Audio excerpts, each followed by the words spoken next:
Welcome to the Startup Funding Espresso. I'm Hall T. Martin, where we talk about how to raise funding and invest in startups and the time it takes to drink an espresso. If you have a question about startup funding or investing, please go to the website, startupfundingespresso.com, and type in your question into the chat bot in the lower right corner to receive an answer. I hope you enjoy this episode.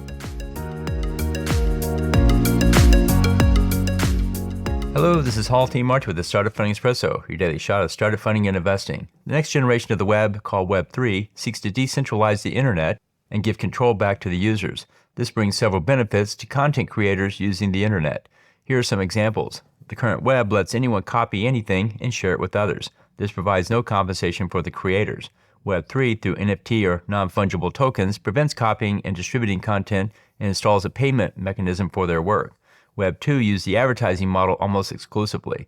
Web 3 will enable other business models and will allow content creators to capture more of their share of the revenue. New payment mechanisms will let content creators raise investment funding for their work rather than donations. This provides a greater revenue opportunity for the content creator. Tokenization lets every creator earn a share of the revenue, unlike current ad models that reward only the most popular. And finally, Web 3 gives the user control of their data and content rather than the platform. Content creators can move to other platforms and take their data with them. This gives them the power to negotiate better terms and greater revenues. Thank you for joining us for the Startup Funding Espresso, where we help startups and investors connect for funding. Let's go start something today.